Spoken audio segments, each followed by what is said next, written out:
Hello दोस्तों, आपका स्वागत करता हूं आपके अपने यूट्यूब चैनल ईएस मैथमेटिक पाठशाला में। तो आज हमारा जो कॉम्प्लेक्स सीरीज चल रहा है उसका लेक्चर नंबर 3 है। ठीक है, तो आप लोग जो पीछे वीडियो देखते हैं, वीडियो फर्स्ट और वीडियो 2 में डाला है, आप लोग कमेंट नहीं करते हैं ना लाइक करते हैं। ठीक है, जिससे पता नहीं चलता है कि कैसा चल रहा है। ठीक है, तो जितने भी लोग देखें वो कुछ ना कुछ कमेंट ज़रूर किया करो, जिससे पता चलता रहेगा। ठीक है, तो आइए स्टार्ट करते हैं। तो आज हमें क्या करना है, चीज़ों को पढ़ना है कॉम्प्लेक्स में कि कब हम पता करेंगे स्ट्रेट लाइन है, कब ये पता करना है कि स्क्वायर होगा, सॉरी ये स्क्वायर नहीं इलिप्स होगा। ठीक है, और हाइपरबोला कब होगा, ठीक है, सर्कल कब होगा। इन चीज़ों के बारे में हमें आज जानकारी लेनी है, इसके बारे में पढ़ेंगे। जैसे यहाँ पे मान लो आज पॉइंट है डिस्टेंस बिटवीन टू पॉइंट्स। पहला कॉन्सेप्ट क्या पढ़ेंगे, डिस्टेंस बिटवीन टू पॉइंट्स। जैसे हम जनरल में निकालते हैं डिस्टेंस बिटवीन टू पॉइंट्स, वही यहाँ भी निकालते हैं। अब ज़रा सिंपली समझिएगा, मैंने आपको बोला था कि जो मॉड जेड होता है, क्या बताए थे कि जो मॉड जेड होता है ये कुछ नहीं होता है। इसका मतलब ये है कि ओरिजिन से इसकी डिस्टेंस होती है। जैसे मान लो अगर z equal to x plus i y लिखा है तो मॉड जेड क्या होगा, under root x square plus y square. अगर इस बिंदु की जेड एक्स का वाई है, इसको एक्स का वाई लिख सकते हो। ओरिजिन को आप क्या लिख सकते हो, 0,0। तो इसकी और इसकी मतलब जेड और इसके बीच की जब दूरी निकालोगे तो क्या होगा, फर्स्ट से फर्स्ट माइनस करेंगे प्लस सेकंड से सेकंड माइनस करेंगे। ठीक है, और बराबर में यहाँ पे अगर इन दोनों के बीच की दूरी कुछ भी ले लो, मान लो सपोज ए बी है तो ए बी स्क्वायर चलेगा, या तो रूट लगाइएगा उस साइड। तो ये x square plus y square हो गया, तो ए बी इक्वल टू कितना हो गया, root x square plus y square हो गया। अब यहाँ से समझने वाली बात ये है, मॉड जेड भी यही था। तो मैं यही बोल रहा हूँ कि मॉड जेड कुछ नहीं होता है, ये ओरिजिन से इस बिंदु की डिस्टेंस होती है। मतलब मॉड जेड का मतलब क्या है, बिंदु ओरिजिन जो होता है वहाँ से इस पॉइंट का डिस्टेंस। अब हमें क्या करना है, डिस्टेंस बिटवीन टू पॉइंट्स निकालना है। इस टॉपिक को भी यही समझेंगे, डिस्टेंस बिटवीन टू पॉइंट्स। तो इसमें मेन कहानी क्या होगी, मान लो कोई भी दो बिंदु है, जैसे आप निकालते हो, एक मान लो Z1 है। अब यहाँ की थ्योरी क्या लिखेंगे वो समझ लिया। Let two points P1 and P2 having affix, वैसे वहाँ बोलते हैं हम कोऑर्डिनेट्स बोलते हैं या अफिक्स बोलते हैं, Z1 एंड Z2। तो Z1 और Z2। अब Z1 मान लो कि x1 प्लस IY1 है और Z2 हमारा x2 प्लस IY2 है। तो इसको अगर हम ऑर्डर पेयर में लिखेंगे तो x1 Y1 x2 Y2 लिख सकते हैं सिंपली। अब दो बिंदुओं के बीच की दूरी का फॉर्मूला लगाएंगे, भाई क्या होता है, x1 माइनस x2 का होल स्क्वायर।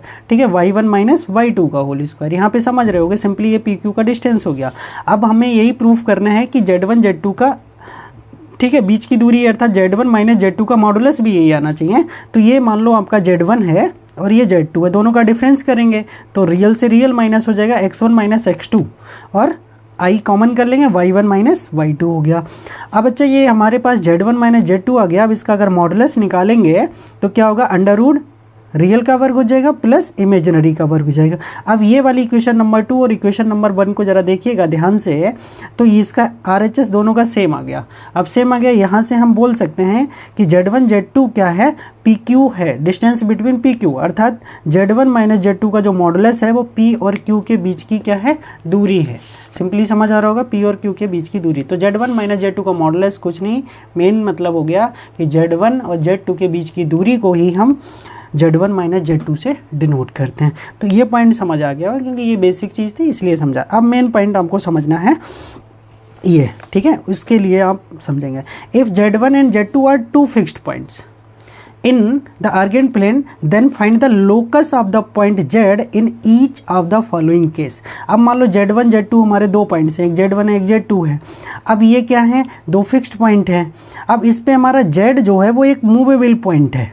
ठीक है, अब जो कैसे मूव करेगा, मतलब कौन सी इक्वेशन होगी, तब हम कैसे पता करें कि Z इस समय स्ट्रेट लाइन पे होगा, Z इस समय परपेंडिकुलर बाइसेक्टर पे होगा, Z सर्किल पे होगा, इलिप्स पे होगा, हाइपरबोला पे होगा। तो ये पहचानना है, अर्थात हमें क्या करना है, लोकस। लोकस का मतलब बिंदु का पथ ज्ञात करना है, वो पथ से क्या बना रहा है, स्ट्रेट लाइन, ठीक है, सर्किल, इलिप्स, हाइपरबोला, पैराबोला, ये चीज़ें हमें पता करना है। ठीक है, तो सबसे पहला कॉन्सेप्ट देखेंगे ज़रा ध्यान से, क्या लिखा, सिंपली देखिएगा, Z1 Z minus Z1, sir दिख रहा होगा सभी को, Z माइनस Z1। अब Z माइनस Z1 का मतलब क्या हुआ, Z से Z1 की दूरी हो गई, और Z माइनस Z2 A से P से B के बीच की दूरी हो गई सिंपली। अब इधर लिखा Z1 माइनस Z2, सीधा सीधा A और B के बीच की दूरी हो गई। अब आप एक चीज़ ज़रा समझने की कोशिश करिए, जैसे यहाँ पे A है और यहाँ पे B है और बीच में कोई बिंदु P है, तो AP का डिस्टेंस प्लस पी वी का डिस्टेंस बराबर अगर ए वी का डिस्टेंस होता है तो बोलते हैं हम ये तीनों पॉइंट्स कैसे हैं, कोलिनियर है, कोलिनियर है, ठीक है, मतलब हिंदी में बोले संरेख है।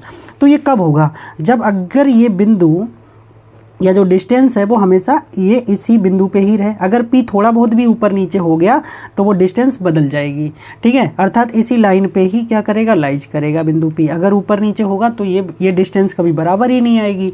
तो वही यहाँ पे लिखा हुआ है सिंपली, इसका कोऑर्डिनेट कितना था भाई, Z1 और ये था Z और ये था Z2। तो AP क्या है, Z और Z1, तो Z माइनस Z1 हो गया, और PB क्या है, Z माइनस Z2 हो गया, और प्लस ए बी की डिस्टेंस को क्या बोलेंगे, बराबर में मॉडुलस Z माइनस Z2 बोलेंगे। तो सिंपली अब समझ में आ रहा होगा कि ये जो इक्वेशन है इसमें P को कहाँ होना चाहिए, P इसी लाइन पे ही लाइज करेगा, चाहे इधर हो चाहे इधर हो, वो कहीं पे भी वो फ़र्क नहीं पड़ेगा। तो P की जो पोजीशन होगी, अगर इक्वेशन इस तरह से दे रखी है तो P की पोजीशन क्या होगी, P हमारा स्ट्रेट लाइन पे लाइज करेगा, ठीक है, वही सिंपली यहाँ पे लिखेंगे इस चीज़ को, ठीक है। Point P is variable point.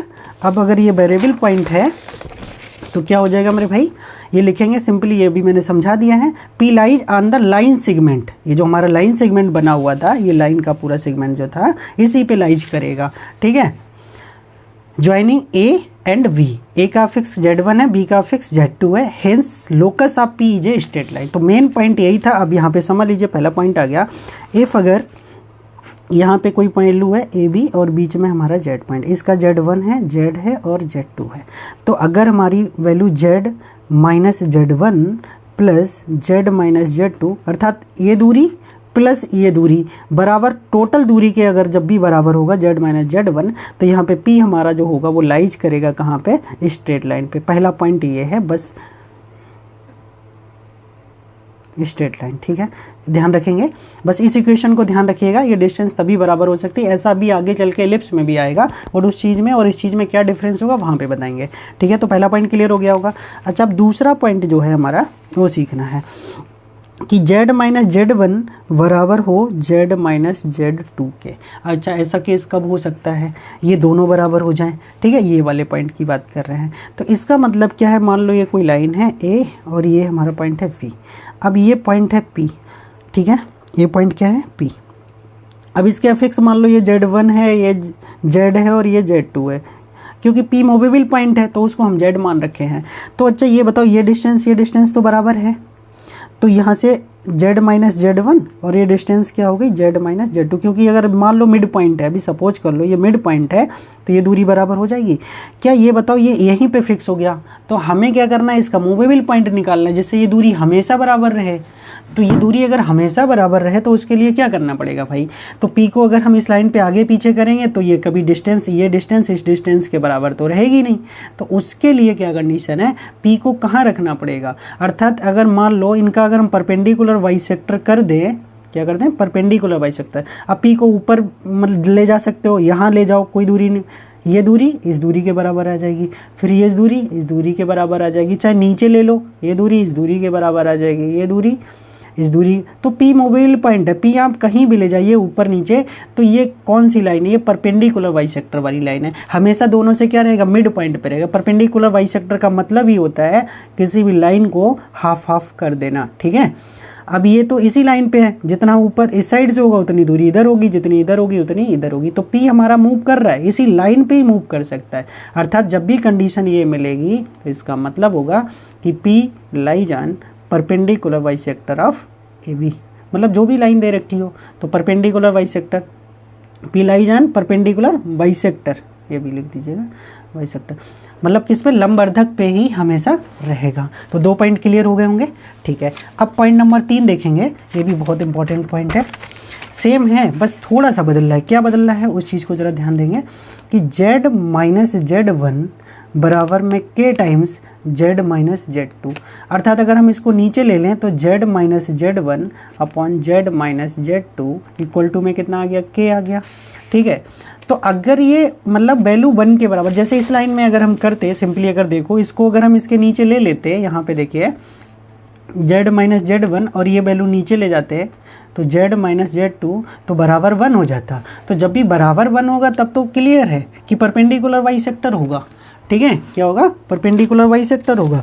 But अगर ये नॉट इक्वल टू 1 है, के की वैल्यू क्या है, नॉट इक्वल टू 1 है, तब इस केस में क्या होगा, सर्किल होगा। इस चीज़ को ध्यान रखना है। मॉडुलस चाहे पूरे के ऊपर कर दो, क्योंकि आपने पढ़ा है Z1 माइनस जो Z2 है उसका मॉड हम अलग अलग भी कर सकते हैं, और अलग अलग है तो टोटल पे भी कर सकते हैं। तो सिंपली ऐसे लिखा हो तब भी ठीक है, और ऐसे लिखा हो Z minus Z1 upon Z minus Z2 बराबर में K लिखा हो। ऐसे क्वेश्चन चुटकियों में करा दूंगा जब आपको मैं, ठीक है, यूथ पढ़ाऊंगा। तो ये चीज़ ध्यान रखिएगा, बहुत सारी चीज़ें, क्योंकि ये चीज़ें मैं वहाँ पे डायरेक्ट लगाऊंगा कि ये क्वेश्चन देखिएगा ऐसा लिखा है नॉट इक्वल टू 1 है, सीधे सर्किल लगाएंगे। जैसे मान लो यहाँ पे Z minus 2 upon Z plus 3 आ गया और इक्वल टू में 2 आ गया, ऐसी इक्वेशन आपसे पूछ ली तो आप बोलेंगे ये वाला फॉलो कर रहा है और ये नॉट इक्वल टू 1 है, इसका मतलब क्या होगा, सर्किल होगा। बस सिंपली ऐसे इक्वेशन देखिए और तुरंत रिजल्ट बता दोगे बस, ठीक है। उसके लिए आपको पूरा थ्योरी पेशेंस से पढ़ना पड़ेगा। अभी कम से कम 3 से 4 लेक्चर और लगेंगे जब इसकी थ्योरी खत्म हो पाएगी। हो सकता है 4 से 5 भी लेक्चर लग सकते हैं, क्योंकि मैं जितना भी पढ़ाऊंगा ना बिल्कुल 0 टू हीरो लेवल तक पढ़ाऊंगा, तो इसलिए आपको पेशेंस रखना पड़ेगा, ठीक है, चीज़ों में। तो दूसरा क्वेश्चन क्लियर हो गया कि इक्वल टू में अगर के है तो के मतलब, और के वी की वैल्यू क्या होगी, नॉट इक्वल टू 1। अगर इक्वल टू 1 हो गया तो इसका जो लोकस होगा पॉइंट पी का वो परपेंडिकुलर बाइसेक्टर होगा। अगर के नॉट इक्वल टू 1 होगा तो इसका पी का जो लोकस होगा वो सर्किल टाइप से होगा, अर्थात पी जो घूम रहा होगा वो एक सर्किल टाइप में घूम रहा होगा, ठीक है, इस तरह से सर्किल की परिधि पे घूम रहा होगा, ठीक। अब आप समझ गए ये पॉइंट। अच्छा, कभी कभी ऐसी कहानी, इसमें एक इंपॉर्टेंट पॉइंट है, तो z minus a upon z minus v और इक्वल टू में है यहाँ पे के। अब ये तो मैं पता है कि सर्किल की इक्वेशन है, सीधे पूछेगा सर्किल, बट कभी कभी क्या है ना, कंफ्यूज करने के लिए आपको पता है सर्किल की इक्वेशन है, आपसे पूछ लेगा इसकी रेडियस क्या है, क्या पूछ लेगा, रेडियस। ये क्वेश्चन कई बार पूछा गया है। तो रेडियस के लिए डायरेक्ट फार्मूला है हमारे पास, क्या होता है ज़रा ध्यान से देखेंगे, के वी माइनस ए अपॉन, ठीक है, 1 माइनस के स्क्वायर। के आप समझ रहे हो यहाँ पे, ठीक है। तो ये रेडियस के लिए फार्मूला है, बहुत ही इंपॉर्टेंट फार्मूला है, इससे आप क्वेश्चन को शॉर्ट में कर सकते हैं। यहाँ पे मैं एक क्वेश्चन भी लिख देता हूँ, जैसे मान लो यहाँ लिखा Z minus 3 upon Z plus 3 और इक्वल टू में लिखा हुआ है 2। अब नॉट इक्वल टू 1 है, इसका मतलब सर्किल तो है। अब इस सर्किल की क्या करना है, रेडियस निकालना है। क्या निकालना है, चाहे ऊपर नीचे कर लो चाहे एक ही के साथ लगा दो, उससे कोई फ़र्क नहीं पड़ता। तो हमें क्या चाहिए, के की वैल्यू भाई कितनी है, 2, तो 2 हो गया। बी कौन सा होता है, नीचे वाला, ये प्लस लगा तो कैसे करना पड़ेगा, माइनस में, माइनस होता है तब प्लस में लिखता है। और ऊपर ए का मान कितना है भाई 3 बटे में 1 माइनस के का कितना 2, 2 का वर्ग कितना हो जाएगा 4। अब यहाँ से कितना हो जाएगा भाई 2, और ये हो गया माइनस का 6 बटे में आ गया माइनस का 3, 3 दूनी 6, 2 दूनी 4, तो आपकी रेडियस कितनी निकल के आ गई 4। तो ये भी एक बहुत शॉर्टकट है, इंपॉर्टेंट ट्रिक है ये वाला, इसको बहुत ध्यान से पढ़ लीजिएगा, ठीक है। अगर ये आ गया ना तो मैं बता रहा हूँ, आप जेड की जगह एक्स प्लस आई वाई रख के और जो इसका मॉडुलस लेंगे, क्रॉस मल्टीप्लाई करेंगे, तो आप सर्किल की रेडियस, पहले तो इक्वेशन बनाएंगे। इक्वेशन कौन सी बनेगी, ये वाली फॉर्म की बनेगी। अभी 2D पढ़ोगे तो समझ में आ जाएगा, 2D 3D, 2gx 2fy plus C equal to 0। तब आप इसकी सेंटर निकालेंगे। सेंटर क्या होता है भाई, माइनस जी का माइनस एफ होता है, और रेडियस का फार्मूला क्या होता है, √g² plus F square minus C होता है। तो आप पहले ऐसी इक्वेशन बनाइए, इक्वेशन के बाद सेंटर निकालिए, फिर तुलना करके इसमें रखिए, तब तो रेडियस निकाल चुके हैं आप, ठीक है। तो इसलिए कुछ शॉर्ट ट्रिक भी याद करनी पड़ेंगी आपको। तो समझ गए होंगे यहाँ तक, आगे चलते हैं। तो 2 पॉइंट क्लियर हो गए अपने, ठीक है। अब तीसरे पॉइंट की तरफ बढ़ते हैं। क्या क्या क्लियर हो गया, एक तो स्ट्रेट लाइन कब होगा, दूसरा परपेंडिकुलर बाइसेक्टर कब होगा, तीसरा सर्किल कब होगा। चौथा पॉइंट अगर हम बात करें, अभी चौथे पॉइंट में वही है जो अभी पीछे पड़े थे, Z minus Z1 plus Z minus Z2 और इक्वल टू में है Z माइनस Z1 का, ठीक है। इक्वल टू में अभी मैंने क्या लिखा, ये जो वैल्यू है ना, ये नहीं होना चाहिए, अर्थात ये आ गया तो ये तो पहली कंडीशन बन जाएगी जो सबसे पहले पढ़ाया था, तब तो स्ट्रेट लाइन पे लाइज करेगा। तो ये जो यहाँ पे बराबर में क्या लिखना है, कांस्टेंट लिखना है। क्या लिखना है, कांस्टेंट, और वो कांस्टेंट इसके बराबर नहीं होना चाहिए, ये चीज़ ध्यान रखना है। यहाँ पे कांस्टेंट कुछ भी हो सकता है, जैसे आप इलिप्स पढ़ते हो ये, तो इसमें क्या होता है, 2 फोकस होते हैं। यहाँ पे कहीं पॉइंट P होता है, तो आप पढ़ते हो ये डिस्टेंस, अभी इलिप्स में पढ़ोगे तो यहाँ पढ़ा होगा PS1 प्लस PS2 बराबर में क्या पढ़ा है 2a, ठीक है। तो ये हमारी इक्वेशन किसकी होती है, इलिप्स की होती है, तो वैसा ही करना है, ठीक है। ये क्या है, ये जो Z1 और Z2 के बीच की दूरी, मतलब यहाँ पे अगर मैं लाइन में एक बात करूँ, जैसे समझ लीजिएगा, सिंपली समझाने के लिए कर रहा हूँ, आप उसको गलत वे में मत ले जाइएगा, नहीं तो सोचेंगे कैसे हो गया। मान लो A B और P, ठीक है। तो ये क्या है, इन दोनों के बीच की दूरी है, ये क्या है, इन दोनों के बीच की दूरी है, और ये Z1 माइनस Z2 क्या है, इन दोनों के बीच की दूरी। तो अगर सीधा सीधा हो गया फिर तो स्ट्रेट लाइन हो जाएगा, तो इससे Z1 माइनस Z2 के बराबर नहीं आना चाहिए। मतलब बाकी कुछ भी आ सकता है, कोई भी कांस्टेंट हो सकता है, 1 हो सकता है, 2 हो सकता है, बट वो डिफरेंस जो डिस्टेंस है Z1 माइनस Z2 के डिफरेंस के मॉडुलस के बराबर नहीं आनी चाहिए, अदरवाइज कुछ भी आ जाए तब हम उसको बोलेंगे कि इलिप्स होगा। समझ में आ गया? तो ये इलिप्स की कंडीशन भी होती है। अब आगे समझने की कोशिश करेंगे।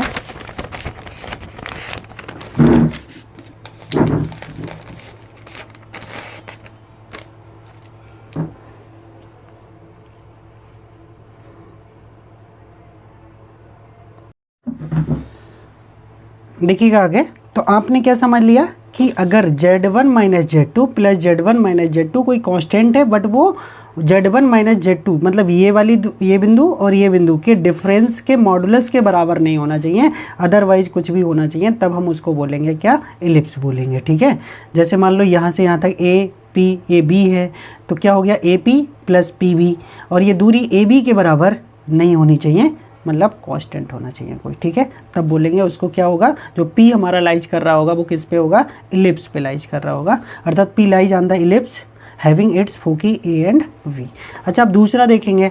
अभी जो प्लस था, बस इस प्लस की जगह क्या हो जाए भाई, इस प्लस की जगह अगर हम माइनस कर दें, क्या कर दें, माइनस कर दें, तब ये जो वैल्यू है ना वो इलिप्स से बदल के हाइपरबोला में कन्वर्ट हो जाएगा। किस में कन्वर्ट हो जाएगा, हाइपरबोला में। देखिएगा इस चीज़ को समझिएगा, Z minus Z1 Z minus Z2, ठीक है, ये इनके बीच में क्या लगा है, माइनस, बराबर में क्या है, कांस्टेंट। क्योंकि आप जब हाइपरबोला में इक्वेशंस देखते हो तो हाइपरबोला की इक्वेशन कुछ ऐसी होती है कि इधर जाता है, किधर जाता है, एक फोकस इधर होगा और एक फोकस इधर होगा, बीच में कहीं बिंदु होगा P आपका। ठीक है, वो कहीं भी हो सकता है, मान लो यहाँ पे है, तो ये PS1 और PS2 जब करोगे, PS1 माइनस PS2 बराबर 2A होता है, इसमें उसमें प्लस होता है, इसमें माइनस होता है। तो बस ध्यान रखना है, माइनस के बराबर कोई कांस्टेंट है बट वो Z1 माइनस Z2 के बराबर नहीं है। ठीक है, तब ये ऐसे केस में क्या हो जाएगा, हाइपरबोला हो जाएगा। ठीक है। अब एक केस और पढ़ लीजिएगा यहीं पे थोड़ा सा, वो आपको क्या समझ में आएगा कि ये वाला, अगर वो मान लो जैसे यही वाला केस है, Z1 माइनस Z2 की दूरी अगर इसी के बराबर हो जाए, किसी के बराबर हो जाए, Z1 माइनस Z2 के बराबर हो जाए, तब वो फिर से क्या करेगा, देखिए ये वाला Z minus Z1 Z minus Z2 की जो बीच का डिफरेंस है वो Z माइनस Z2 के बराबर हो जाए। अगर ये Z माइनस Z2 के बराबर नहीं है तब तो हमारा हाइपरबोला होगा। अगर बराबर हो गया तो ये P लाइज करेगा the line joining A and V, what P does not lies between A and V। मतलब क्या करेगा, जैसे मान लो A से B को मिलाने वाली कोई लाइन है, ठीक है, अब P बिंदु क्या कर रहा है, इस लाइन पे तो लाइज कर रहा है बट इसके बीच में नहीं करेगा, या तो इधर P होगा या इधर P होगा। मतलब क्या कहने का मतलब है, लाइन तो यही है जो A और B को मिलाने वाली है, बट P इसके बाहर होगा इसी लाइन पे। ठीक है, A B के मिड में नहीं हो सकता। तो कुल मिला के क्या होगा, P lies on the line joining A and V but P does not lies between A and V। ठीक है, क्लियर हो गया। तो आप क्या क्या समझ लिए, सबसे पहले स्ट्रेट लाइन समझे थे। ठीक है, एक बार फिर लिखता हूँ, क्या था, Z minus Z1 plus Z minus Z2 बराबर Z माइनस Z1। ठीक है, तो ये हमारी किसकी लाइन थी भाई, ये हमारी इक्वेशन थी कि P हमारा लाइज करेगा स्ट्रेट लाइन पे। दूसरा पॉइंट था Z माइनस Z1 और Z माइनस Z2, अगर ये कंडीशन थी तो P लाइज कर रहा था परपेंडिकुलर बाइसेक्टर पे। ठीक है, तीसरा पॉइंट ये था कि Z माइनस, अगर ये बराबर ही है, ठीक है, तब तो वो हमारी क्या होगी, परपेंडिकुलर बाइसेक्टर पे लाइज करेगा। बट अगर ये बराबर ना हो, मतलब अलग अलग हो, कोई डिफरेंस हो, मतलब वैल्यू Z1 Z2 बराबर क्या हो K, बट कि K नॉट इक्वल टू 1, तब हमारा क्या होगा, सर्किल होगा। इस केस में मैंने एक आपको जैसे ऐसे लिखा हो, Z minus A Z minus V बराबर में K लिखा, तो ये भी सर्किल है। इसकी रेडियस क्या बताई थी, आप एक बार याद करेंगे, K V minus A upon 1 minus K square. ठीक है, ये रेडियस बताई थी। अब चौथा पॉइंट जो बताए थे, Z minus Z1 plus Z minus Z2 बराबर में कोई कांस्टेंट होना चाहिए, बट ये कांस्टेंट जो है वो किसके बराबर नहीं होना चाहिए, Z1 माइनस Z2 के मॉडुलस के बराबर नहीं होना चाहिए। पांचवा जो पॉइंट बताए हैं, Z माइनस Z1 और Z माइनस Z2 ये भी कोई कांस्टेंट के बराबर होना चाहिए, और ये भी किस कांस्टेंट के बराबर नहीं होना चाहिए, Z1 Z2 के डिफरेंस के मॉडुलस के बराबर।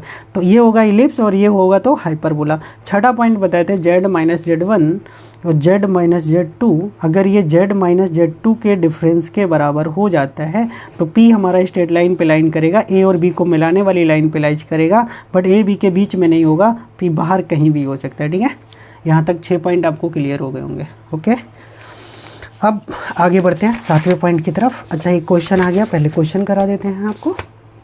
सिंपली बहुत अच्छा क्वेश्चन है, इसको समझने का प्रयास करेंगे। ये क्या लिखा है, सबसे पहले क्वेश्चन इसी से पढ़ लेते हैं, लिखने का टाइम बच जाएगा। Z equal to x plus i y, then the equation 2Z minus i upon Z plus 1 equal to में कितना लिखा है, M लिखा है। रिप्रेजेंट ए सर्किल, क्या रिप्रेजेंट कर रहा है, एक सर्किल रिप्रेजेंट कर रहा है, और सर्किल अगर रिप्रेजेंट कर रहा है तो आपको पता है कि ये जो 2 है ना, ये कुछ नहीं होना चाहिए। तो सबसे पहले ये इक्वेशन लिख लेते हैं, कितना लिखा, 2Z आई अपॉन में Z प्लस 1 लिखा हुआ है। ठीक है मेरे भाई, और M। तो सबसे पहले यहाँ पे Z के साथ कुछ नहीं होना, तो 2 कॉमन कर लेंगे। जब 2 कॉमन कर लोगे तो Z माइनस आई अपॉन 2 और यहाँ पे Z प्लस 1 और इक्वल टू में कितना हो गया, M। तो Z minus i upon 2 Z plus 1 और ये M इधर लिखा तो इधर हो जाएगा। तो ये जो 1 है, यही तो लिखे हो ना, M अपॉन 2, ये नॉट इक्वल टू 1 होना चाहिए, अर्थात M upon 2 not equal to 1 sorry. तो M is not equal to, cross multiply करेंगे तो 2। अगर M की वैल्यू 2 के बराबर नहीं है तो ये इक्वेशन सर्किल को रिप्रेजेंट करेगी, अदरवाइज ये सर्किल को रिप्रेजेंट नहीं करेगा। अगर कहीं पे डाउट हो तो आप पूछ सकते हो। अब जरा ध्यान से बोलेंगे, यहाँ पे देखो कुछ ये समझना नहीं, अंतर विभाजन बाह्यता विभाजन के फार्मूले बताने हैं, और ये आप ऑलरेडी जानते हैं, इसमें कुछ नया नहीं है, ऐसे ही समझ लीजिएगा। अफिक्स का मतलब वही कोऑर्डिनेट्स की बात करते हैं। अफिक्स ऑफ पॉइंट, ठीक है, dividing the line segment joining the points affix Z1 and Z2, मतलब कोई लाइन A और B है, उसको P पॉइंट क्या कर रहा है, डिवाइड कर रहा है, वही अंतःविभाजन। ठीक है, इंटरनल सेक्स जो होता है ना, सेक्शन फार्मूला, उसमें इंटरनल डिवीजन का फार्मूला है अंतःविभाजन। तो क्या पढ़े थे, वही यही तो पढ़े थे 9th में, M1x2 plus M2x1 upon M1 plus M2।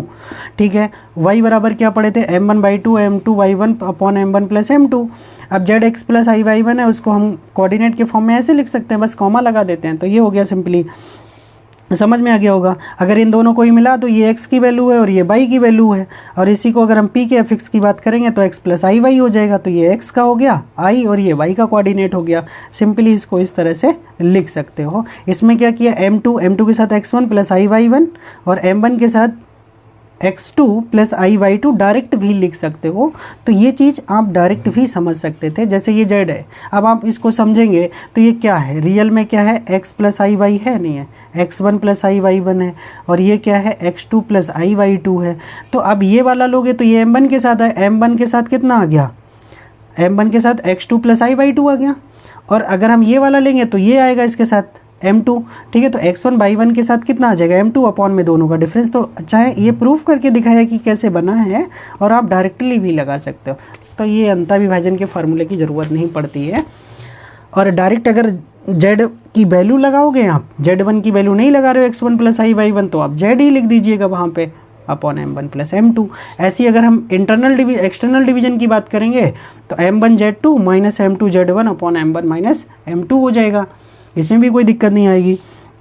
अब यहाँ पे अगर मिड पॉइंट की बात करेंगे तो मिड पॉइंट हम जैसे वहाँ निकालते थे वैसे यहाँ पे दोनों m इक्वल हो जाएंगे। मान लो वो m के इक्वल हैं तो m हम कॉमन कर लेंगे, 2 से 2 कट जाएगा, तो z जैसे वहाँ निकालते थे दोनों कोऑर्डिनेट को जोड़ के 2 से भाग कर देते। अगर अलग अलग होता तो x1 प्लस x2 अपॉन 2 हो जाता, कामा y1 प्लस y2 अपॉन 2 हो जाता, बट z के अंदर ही x1 y1 होता है छिपा हुआ, तो इसलिए z में सीधे z1 प्लस z2 अपॉन 2 रहेगा। सिंपली समझ गए होंगे। अच्छा, अब ये इंपॉर्टेंट क्वेश्चन आता है, इस चीज़ को ज़रा ध्यान से समझिएगा क्या है। वैसे कुछ इंपॉर्टेंट नहीं है, आपको पता है सिंपली सेंट्रॉइड क्या होता है। सेंट्रॉइड क्या होता है, त्रिभुज के केंद्रक की बात कर रहे हैं, तो त्रिभुज का केंद्रक क्या होता है, तीनों x वाले वर्टिसेस जोड़ देते हैं। पहले अगर हम सिंपल बताने की कोशिश करें, मान लो ये कोई आपका त्रिभुज है, ठीक है, इसके कोऑर्डिनेट x1 y1, इसके कोऑर्डिनेट x2 y2, इसके कोऑर्डिनेट मान लो x3 y3 है, तो त्रिभुज का केंद्रक क्या निकालोगे। मान लो यहाँ कहीं केंद्रक है सेंट्रॉइड जिसके कोऑर्डिनेट x, y हैं, तो x, y बराबर क्या होगा, x1 plus x2 plus x3 upon में 3 होगा, y1 plus y2 plus y3 upon में कितना होगा 3। तो ये होते हैं, तो वही यहाँ करना है। देखो सिंपली क्या करें, अब Z1 Z2 Z3 अफिक्स चल रहे हैं ना, तो Z1 Z2 Z3, तो Z1 plus Z2 plus Z3 upon में 3 आ जाएगा। बट ये तो हमने डायरेक्ट लिख दिया, बट वैसे कैसे करेंगे, अब देखो ये हमने मीडियन खींच लिया, त्रिभुज का क्या खींच लिया भाई, मीडियन डाल लिया। मीडियन क्या होता है, सामने वाली साइड को दो पॉइंट्स में मतलब मिड पॉइंट में डिवाइड करता है। तो डी क्या हो गया, मिड पॉइंट हो गया बी और सी का। तो मिड पॉइंट कैसे निकलता है, Z2 + Z3/2। अब हमें ए का पता चल गया और डी के कोऑर्डिनेट पता चल गए। अब इस रेखा को ए और डी को बिंदु जी दो भागों में विभाजित कर रहा है, ठीक है, एक पार्ट AG, दूसरा पार्ट GD। अब हमको पता है कि त्रिभुज का जो केंद्र माध्यिका होती है वो वर्टिसेस वाली साइड से 2:1 में डिवाइड करती है। अब इधर का रेशियो 2 है तो 2 आएगा इसके साथ गुणा में, इधर का रेशियो 1 है तो 1 आएगा Z के साथ में, तो 1 गुणा Z1 प्लस 2 गुणा करेंगे Z2 + Z3/2। 2 से 2 बटे वाला कट जाएगा तो ये गुणा में बटे में सिंपली आ गया, ठीक है, समझ गए होगे, इसमें कुछ खास था नहीं। अब यहाँ से एक और इम्पॉर्टेंट क्वेश्चन है, उस चीज़ को भी समझने का प्रयास करिएगा, काफ़ी अच्छा क्वेश्चन है। ये क्या है वो चीज़ समझेंगे। अब यहाँ पे देखिएगा, Z1 Z2 Z3 अफिक्स मतलब अफिक्सेस मतलब बहुत सारे वर्टिसेस हो गए, of the vertices of a triangle having the circum centre, मतलब सर्कम सेंटर का मतलब होता है परिकेंद्र, ठीक है, एट द ओरिजिन। तो सर्कम सेंटर उसका कहाँ पे, ओरिजिन पे है। If Z is the affix of its ortho centre, मतलब Z एक ऐसा अफिक्स है, मतलब बिंदु है जो हमारा आर्थो सेंटर पे लाइज कर रहा है। तो इसमें बस दो चीज़ें हो गई हमारी, क्या हो गई दो चीज़ें, ज़रा ध्यान रखना। एक तो हो गया हमारा सर्कम सेंटर और दूसरा हो गया आर्थो सेंटर। तो एक सर्कम सेंटर बोला ओरिजिन पे है, मान लो ये ओरिजिन है, तो यहाँ पे हमारा क्या है, सर्कम सेंटर लाइज कर रहा है। अब ओरिजिन पे है तो कोऑर्डिनेट क्या होंगे, 0 0 होंगे। अगर सिंपल लिखोगे तो 1 0 आ जाएगा, ठीक है। और दूसरा जो है क्या बोला है, आर्थो सेंटर अफिक्स एक दूसरा जो है, मतलब वो ओ, इसको O डैश रख लो थोड़ी देर। तो यहाँ पे जो हमारा है Z, आर्थो सेंटर के कोऑर्डिनेट इन्हें खुद बोले, if Z is the affix of the ortho centre, अर्थात आर्थो सेंटर का जो मतलब कोऑर्डिनेट है वो क्या है, Z है। तो ये Z है, ओरिजिन का कितना होगा, 0 होगा, समझ रहे होगे। अब यहाँ पे एक कंडीशन होती है कि आर्थो सेंटर और, ठीक है, आर्थो सेंटर और सर्कम सेंटर को जो सेंट्रॉइड होता है, सेंट्रॉइड अभी पढ़े थे G, वो 2:1 में डिवाइड करता है। 2:1 में डिवाइड करता है किस साइड से, आर्थो सेंटर की साइड से। आर्थो सेंटर यहाँ पे है और यहाँ पे जो है वो क्या है, सर्कम सेंटर है, और यहाँ पे जो है वो क्या है भाई, सेंट्रॉइड है, ठीक है। सेंट्रॉइड का मतलब होता है केंद्रक, सर्कम सेंटर परिकेंद्र, आर्थो सेंटर मतलब लंब केंद्र, ठीक है। अब ये 2:1 में डिवाइड करता है, सिंपल सी बात, क्या समझेंगे, ये क्या है भाई, वही चीज़ यहाँ पे देख लेंगे। अब सेंट्रॉइड क्या होता है, G, इसके कोऑर्डिनेट पढ़े थे Z1 Z2 Z3, क्योंकि अभी क्वेश्चन में बोल रखा है ना, एक Z1 Z2 Z3 affix of the triangle, तो इसके सेंट्रॉइड तो ये हो गया।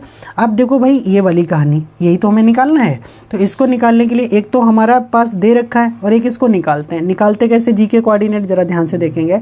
0 की गुणा किससे करेंगे, 2 से। 0 की गुणा किससे करेंगे, 2 से। Z की गुणा किससे करेंगे, +1 से। अपॉन में कितना आ जाएगा, 2 + 1। और सेंट्रॉइड के कोऑर्डिनेट क्या है, Z1 Z2 Z3, अपॉन में कितना हो जाएगा, 3। इधर से कितना हो गया, 0 + Z, अपॉन में कितना हो गया, 3। 3 से 3 कट गया, तो Z1 + Z2 + Z3 = में Z आ गया। चाहे तो ये सब उधर ले जाओ या वो वाला इधर ले आओ, तो Z1 Z2 Z3 - Z = 0 होता है। ये बहुत इंपॉर्टेंट कंडीशन है, मैं बता रहा हूँ, प्रूफ भी आ सकता है। अब इस चीज़ को समझने का प्रयास करेंगे, फिर से एक बार क्वेश्चन देखेंगे। क्या क्वेश्चन है, Z1 Z2 Z3 अफिक्स हैं किसके, किसी भी ट्रायंगल के। अब उसमें क्या बोला, सर्कम सेंटर उसका ओरिजिन पे है, तो सर्कम सेंटर को हमने कहाँ रख दिया था, ओरिजिन पे, ठीक है, मतलब कोऑर्डिनेट 0 होगा अफिक्स उसका। दूसरा जो Z है वो हमारा आर्थो सेंटर का अफिक्स है, मतलब पॉइंट है। अब G जो होता है वो उनको 2:1 में डिवाइड करता है।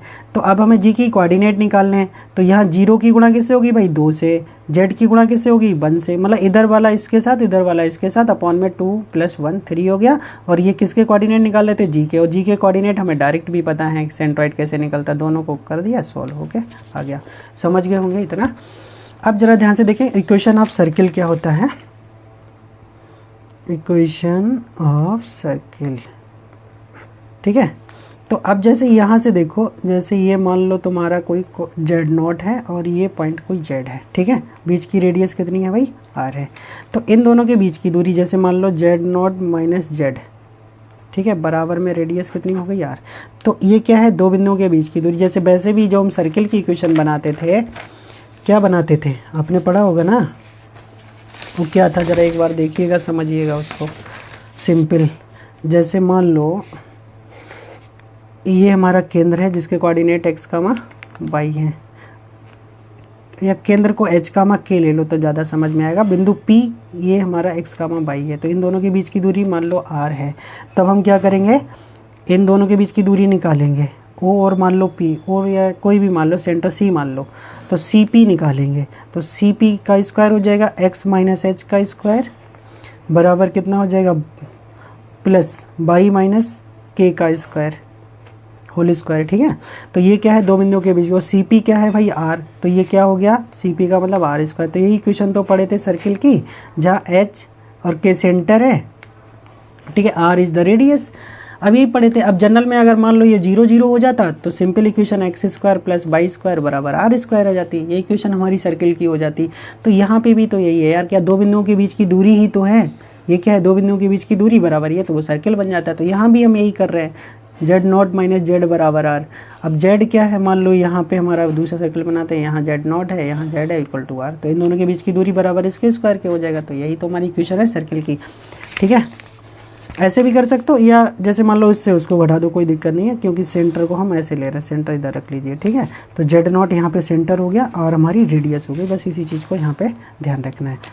ठीक है, if the centre of the origin and the radius r, अगर सेंटर ओरिजिन है तो mod z equal to r हो जाएगा।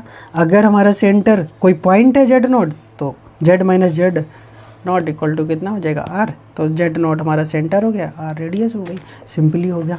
ठीक है, अब अच्छा एक चीज़ और समझेंगे यहाँ पे थोड़ा, उसके लिए देखिएगा इक्वेशन ऑफ सर्किल। एक ये नया सर्किल है, मतलब वही उसी से हम क्या करेंगे, दूसरी इक्वेशन बनाएंगे। देखिए मैं इसको लिखेंगे तो टाइम लगेगा और ये इतना इंपॉर्टेंट टॉपिक नहीं है। ठीक है, तो जेड माइनस जेड नॉट जो था वो आपका पुराना था, इसको हमने दोनों साइडों में स्क्वायरिंग कर लिया, तो स्क्वायर करने के बाद ये हो गया। अब एक कंडीशन होती है कि जो जेड स्क्वायर होता है वो जेड जेड बार के बराबर होता है, ये आप अभी कल भी पढ़े थे। तो वही यहाँ से तो क्या कर लिया, जेड स्क्वायर जो था मोड जेड स्क्वायर, वो मोड जेड स्क्वायर, सॉरी ये जेड स्क्वायर नहीं, mod Z square Z Z bar के बराबर होता है। तो जेड और इसी का बार कर दिया। अब जो बार टोटल पे होता है वो अलग अलग पे शिफ्ट हो जाता है, clear, equal to r square. अब इनकी गुणा कर लेंगे, दो इधर चार पद निकल के आएंगे, जेड से Z not Z bar, Z की जेड नॉट जेड बार हो गया, इससे इसका कर लिया और इससे इसका प्लस हो गया इक्वल टू आर। हम कर लेंगे, कोई दिक्कत आएगी नहीं। अब यहाँ पे देखो जेड जेड बार को इकट्ठा कर लिया, यहाँ से माइनस जेड नॉट और जेड बार ये वाला पद इधर लिख दिया, ये पद यहाँ लिख दिया, और ये जो जेड, देखो अभी क्या बताए थे, अभी बताए थे कि मोड जेड स्क्वायर होता है जेड जेड बार के बराबर होता है। अब यहाँ देखो यही जो लिखा जेड नॉट और जेड नॉट का बाहर लिखा, तो ये मोड, ठीक है, जेड नॉट का स्क्वायर हो जाएगा, और बराबर में आर स्क्वायर लिखा था उसको इधर लिख लिया। अब इसी लाइन में देखिएगा जो यहाँ पे ए नॉट जेड लिखा हुआ, इसको हम ए मान लिए। ठीक है, यहाँ पे बार लगा हुआ है, तो ये जेड नॉट पे बार लगाओ, इसको हम क्या मान, ये तो वो तो वही रहेगा ना। अब ये मतलब बार कर देंगे उसको, कोई दिक्कत नहीं, जब ए है तो ये ए बार हो गया। अब ये जो पूरी वैल्यू है, ये mod z not square minus r square, इसको मान लिए बी। अब यहाँ से अब इनकी जगह वापस रिप्लेस कर दो, तो ये सेम आ जाएगा, इसको ए मान लिए तो ए जेड बार, इसको क्या हो जाएगा, ए बार हो जाएगा, और ये हो जाएगा प्लस का बी। तो अब ये जो इक्वेशन इस तरह की लिखी होती है, ये इक्वेशन ऑफ सर्किल होती है। अब इस इक्वेशन को हम कैसे पढ़ेंगे, इसका सेंटर क्या होता है, इसमें ए जो होता है वो कॉम्प्लेक्स होता है। क्यों कॉम्प्लेक्स होता है, अब आप यहाँ पे समझने की कोशिश करेंगे, क्योंकि इसका बार लिया गया है यहाँ पे। तो अगर एक कॉम्प्लेक्स नंबर नहीं होगा तो बार से कोई इफेक्ट ही नहीं पड़ेगा। अब ये देखो मॉड जेड है, मॉड लेने के बाद रियल क्वांटिटी हो जाती है, और आर ये भी स्क्वायर है, ये भी रियल, तो ये कुल मिला के रियल है, तो इसको माने थे बी, तो बी हो जाएगा रियल, ठीक है, और सी हो जाए, और ए हो जाएगा हमारा कॉम्प्लेक्स, सी फॉर कॉम्प्लेक्स। तो समझ गए। अब इसमें सेंटर क्या होगा, जो हमारा माइनस ए है, माइनस ए को सेंटर बोलेंगे, और ये क्या हो जाएगा हमारा मॉड ए स्क्वायर माइनस बी हमारी रेडियस हो जाएगी। अब एक क्वेश्चन से देखो इसको सॉल्व कर लेंगे, समझ आ जाएगा। Z Z bar 1 minus I Z 1 plus I bar Z, और ये तो आपने क्या पढ़ा था, ये चीज़ इस इक्वेशन में है कि जो जेड बार के साथ होगा वो ए होगा, जो जेड के साथ होगा वो ए बार होगा। तो इस क्वेश्चन में भी यही कहानी है, जो जेड के किसके साथ होगा, जेड बार के साथ होगा वो ए होगा। तो जेड बार के साथ ये है, तो ये बन गया ए। तो 1 प्लस आई को क्या लिखेंगे भाई, ए हो गया। और जो बचा हुआ कांस्टेंट टर्म होता है ये होता है बी, तो बी की वैल्यू कितनी हो गई, -7 हो गई। सिंपल तुलना कर ली। अब हमें क्या निकालना था, सेंटर। तो सेंटर हो गया 1 प्लस आई, ठीक है, ए का मान, और सेंटर होता है माइनस है तो इसके आगे लगा दिया माइनस, तो -1 प्लस आई भी लिख सकते हो, या माइनस अंदर करोगे -1 माइनस आई, इसको -1, भी लिख सकते हो। अब ए हमारा कितना था, ठीक है, ये हो गया, इसका अंडर रूट लेंगे तो 1 + 1 का स्क्वायर कितना, √2 हो जाएगा। और फार्मूला था हमारा कितना, √a², ठीक है, किसका, ए के मॉडुलस का स्क्वायर -b, तो ये 2 का स्क्वायर, ठीक है, या वो सिंपली यहाँ पे ऐसे कर दिया है, एक ही मतलब है वो, ठीक है। चाहे ऐसे निकाल लोगे, √2 का वर्ग कितना 2, तो 1 + 1 वो भी 2 हो जाएगा, और माइनस में होता तो वो प्लस हो गया, तो 7 और 2 9, और 9 का वर्गमूल लेंगे तो 3 हो गया। तो ये एक अच्छा क्वेश्चन था, अगर ऐसा आता है तो आप कर सकते हो, तो ये कोई खास नहीं था। अगला टॉपिक देखेंगे, इसी तरह का एक और क्वेश्चन दे दिया है, उसमें भी कुछ खास नहीं है, सेम कहानी है। तो जो जेड बार के साथ होगा वो ए होगा, तो ए हो गया भाई, और ये कांस्टेंट है, ये हो गया कितना, बी हो गया। अब ये सिंपल कह रहे हैं, डिटरमाइन द वैल्यू ऑफ के फॉर विच द इक्वेशन, ये है हमारा सर्किल का।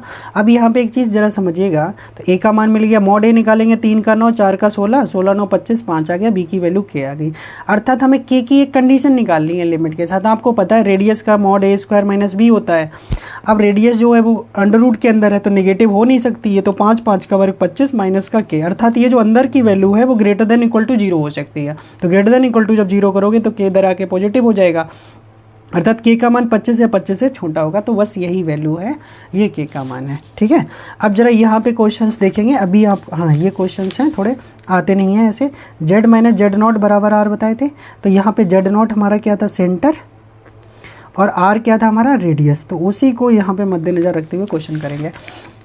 अब देखो z -2 + 3i, तो यहाँ क्या लिखा है, z -2 + 3i बराबर में लिखा है 5। अब इसके सेंटर की बात कर लो भाई, तो सेंटर वैसे कितना होगा, 2 + 3i, और इसको वैसे लिखेंगे तो 2, 3, और रेडियस की बात करेंगे भाई कितना हो जाएगा, 5। ऐसे बहुत आसान क्वेश्चन है, सिंपल कर सकते हो। यहाँ पहले माइनस बाहर निकालेंगे, तो ये हो जाएगा -3 + 2i बन जाएगा, तो ये बन गया सेंटर, और 4 बन गई हमारी रेडियस। सिंपल कर सकते हो, तो -3, 2 वैसे भी लिख सकते हो, और सिंपली पहले इसमें माइनस कॉमन करेंगे तो 4 - 3i सेंटर हो जाएगा, तो 4, -3 सेंटर, और 2 हो जाएगी रेडियस। इसमें सेंटर कुछ घट नहीं रहा है, तो सेंटर होगा ओरिजिन, 0, 0, रेडियस हो जाएगी 5, ठीक है। ऐसी बचे हुए दोनों क्वेश्चन को सिंपली सॉल्व कर सकते हो। अब यहाँ पे समझिएगा, ये एक इम्पॉर्टेंट क्वेश्चन है, ठीक है, ये क्वेश्चन भी इम्पॉर्टेंट है, और इससे अगला क्वेश्चन भी इम्पॉर्टेंट है। क्या है उसकी कहानी समझेंगे। लिखा, if the complex number z1 z2 z3 represent the vertices of an equilateral triangle, अर्थात जो z1 z2 z3 हैं ये एक इक्विलेटरल ट्रायंगल, मतलब समबाहु त्रिभुज के शीर्ष हैं। अब हमसे ये क्या कह रहे हैं, vertices equilateral triangle such that कि सबका मॉडुलस z1 का मॉडुलस, z2 का, z3 का, ये सब मॉडुलस क्या है, इक्वल है। Then so that z1 + z2 + z3 equal to क्या होगा, 0 होगा। बहुत आसान चीज़ है, ज़रा समझने की कोशिश करेंगे। ये तो गिवन है क्वेश्चन में, अर्थात इसका मतलब क्या हुआ, इन सब की भाई कुछ तो घट नहीं रहा है। जैसे यहाँ पे क्या लिखते हैं, मॉड z का मतलब क्या होता है, डिस्टेंस बिटवीन, ये मान लो a पॉइंट है, इसका फिक्स z है, इधर ओरिजिन होगा तो ये 0 होगा, अर्थात किसी भी बिंदु की, मतलब किसी भी पॉइंट की मूल बिंदु से जो दूरी होती है वो जो मॉड z से डिनोट कर देंगे, ठीक है। तो मॉड z हो गया, तो ये z - 0, इसको भी 0, इसको भी 0, घटा दिया, कोई फ़र्क नहीं पड़ रहा है। इसका मतलब अब हम करेंगे तो ये, अब ये ओरिजिन है, ये क्या है, ओरिजिन पे मान लिया, ठीक है। तो ओरिजिन है तो कोऑर्डिनेट क्या होगा, 0, तो इसका मतलब a और g के बीच की ये o और a के बीच की दूरी हो गई, और ये क्या हो गया, z2 मतलब OB के बीच की दूरी हो गई, z3 ये OC के बीच की दूरी हो गई, अर्थात OA OB OC बराबर हो गया। अब OA OB OC बराबर हो गया, तो आप समझ सकते हो क्या, कि अगर ये दूरियां बराबर हैं, इसका मतलब ये हो गई रेडियस, किसकी रेडियस, सरकमसेंटर की, सरकमसेंटर, तभी तो ये दूरी जब बराबर, तो यहाँ से यहाँ तक लेंगे, एक बाहर हम क्या वृत्त खींच सकते हैं, तो ये परिवृत्त हो गया। तो ये जो G बना, तो ये G इसका क्या होता है, सेंट्रॉइड होता है, और सेंट्रॉइड के कोऑर्डिनेट आपको पता है z1 + z2 + z3 अपॉन 0 होता है, और रियल में ये पॉइंट कहाँ पे, ओरिजिन पे, तो इसके कोऑर्डिनेट 0 होंगे, तो क्रॉस मल्टीप्लाई करेंगे 0, z1 + z2 + z3 equal to क्या आ जाएगा, 0 आ जाएगा। समझ गए, बहुत ही आसान था। अगला, हाँ ये बहुत इंपॉर्टेंट पॉइंट है। यहाँ पे क्या लिखा है, so that the equation of the circle a line segment joining the points having affix Z1 Z2 as a diameter. तो कभी भी अगर आपको दे रखा है ऐसी इक्वेशन Z माइनस, ये समझिएगा यहाँ पे Z माइनस Z1 का स्क्वायर Z माइनस Z2 का square equal to Z1 minus Z2 का होल स्क्वायर। पिछली जो पढ़ा था, अभी पीछे पढ़ा था, वहाँ स्क्वायर हटा दो। अगर स्क्वायर नहीं थे तो ये वैल्यू स्ट्रेट लाइन पे लाइज कर रहा था। अगर दोनों पे स्क्वायर लगा है तो वो इक्वेशन सर्किल की बनेगी। ये चीज़ ध्यान रख लीजिएगा। कैसे बनेगा, सिंपल सी बात है, ये Z1 Z2 डायमीटर है के एंड पॉइंट है। अब डायमीटर होता है तो वो सर्किल को किस में कन्वर्ट कर देता है, सेमी सर्किल में। और सेमी सर्किल पे जो एंगल बनता है वो कितना होता है भाई, 90 डिग्री होता है। तो ये बन गया 90 डिग्री, अर्थात ये बन गया हमारा राइट एंगल ट्रायंगल। अब इन बिंदुओं के बीच की दूरी निकालेंगे तो AP निकाल लिया, या 90 डिग्री से क्या होता है, कड़ का वर्ग बराबर आधार का वर्ग प्लस लंब का। 90 के सामने कड़ हो गया तो AB का वर्ग बराबर AP प्लस PB का वर्ग। तो AP मतलब इन दो बिंदुओं के बीच की दूरी Z माइनस Z1, PB मतलब इन दोनों के बीच की दूरी Z माइनस Z2, और स्क्वायर कर देंगे क्योंकि हम दूरी निकालने हैं। ठीक है, जब ये वैल्यू हो रही है ना, इस पे स्क्वायर लगा हुआ तो स्क्वायर लगा दिया, बराबर ये हो गया। तो ऐसा जब भी दिखेगा तो हम उसको क्या बोलेंगे कि वो सेंटर, ठीक है, मतलब वो जो इक्वेशन होगी वो सर्किल की इक्वेशन होगी, कभी भी अगर इस फॉर्मेट में लिखा है। अच्छा अब ये बताओ, जैसे ये Z1 Z2 है तो इसका मिड पॉइंट ही तो ये होगा, तो Z1 प्लस Z2 का जो मिड पॉइंट होगा वो क्या कहलाएगा, सेंटर। तो ये बन गया सेंटर। अब यहाँ से यहाँ तक क्या होगी, रेडियस होगी। तो ये Z1 प्लस Z2 हो गया, तो Z1 प्लस Z2 में से चाहे Z2 घटा लीजिए, या Z1 प्लस Z2 अपॉन 2 में से Z1 घटा लीजिए, मतलब इन दोनों के बीच की दूरी क्या कहलाएगी, रेडियस कहलाएगी। तो Z1 plus Z2 upon 2 minus Z1 जो होगा वो क्या कहलाएगा, रेडियस कहलाएगा। उसकी ज़रूरत नहीं पड़ेगी ना तो सेंटर की और ना ही रेडियस की। मेन ये इक्वेशन पहचानना आना चाहिए कि ये इक्वेशन किसका है, सर्किल का है। अब यहाँ पे देखेंगे ये क्वेश्चन दिया हुआ, अब आपने जितना पढ़ा वो सब लग जाएगा इसमें। ज़रा ध्यान से देखेंगे, लिखा है locate the point in the Argand plane the complex number Z equal to x plus i y for which. अब जैसे लिखा है Z माइनस 1, ज़रा ध्यान से समझेंगे इसको, मैं अभी अलग से लिखता हूँ। Z minus 1 plus Z minus Z plus 1 बराबर में कितना लिखा भाई, 3। बराबर में कितना लिखा, 3। अभी यहाँ पे इक्वेशन पढ़े थे Z minus Z1 plus Z minus Z2 equal to कोई कांस्टेंट होना चाहिए, अर्थात ये जो कांस्टेंट है वो किसके बराबर नहीं होना चाहिए, Z1 माइनस Z2 के। तब ये जो इक्वेशन थी वो किसकी थी भाई, इलिप्स की इक्वेशन पड़ी थी, किसकी, इलिप्स की। अब यहाँ देखो कितना है, माइनस, ये माइनस होता तभी प्लस होता, तो ये हो गया 1, ठीक है, और ये हो गया माइनस फार्मूले का, Z1 माइनस Z2 करेंगे और Z2 की वैल्यू कितनी है, -1, तो ये हो गया +1। तो ये कितना आ गया, इसका 2 का ले लेंगे मॉडुलस, तो 2 का मॉडुलस 2 ही आएगा। और यहाँ कितना लिखा, 3 लिखा, तो ये 2 के बराबर नहीं आया। बिल्कुल सही बात, अगर 2 के बराबर आ जाता तो ये हमारी स्ट्रेट लाइन बन जाती, और 2 के बराबर नहीं आया तो क्या हो गया, इलिप्स हो गया। बस यही पहचानना था, ठीक है। तो कभी जल्दबाजी में ऐसी इक्वेशन देख के उसको इलिप्स मत लगा दीजिएगा। कभी कभी अगर ये 2 दे देता ना तो ये स्ट्रेट लाइन बन जाता, ठीक है, अर्थात P जो लाइज कर रहा होता वो स्ट्रेट लाइन पे लाइज कर रहा होता।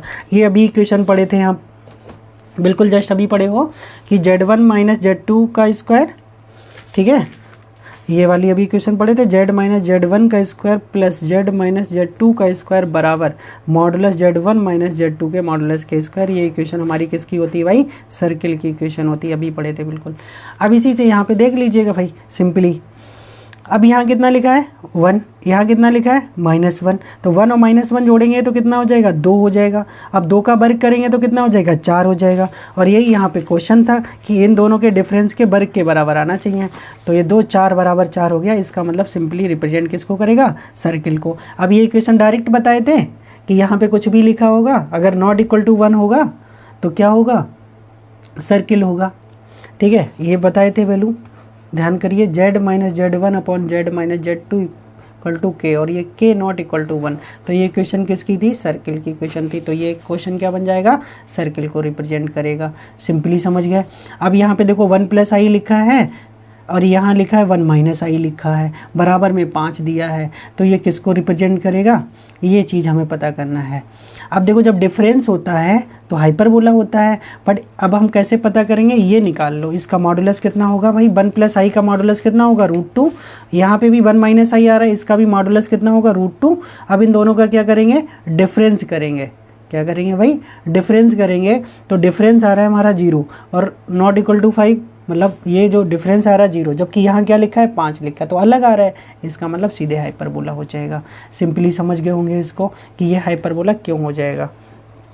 ठीक है, अब जरा आगे समझेंगे। यहाँ पे 2 पॉइंट्स हैं, उनको मैं डायरेक्टली समझाने की कोशिश करूँगा आपको कि वो क्या है।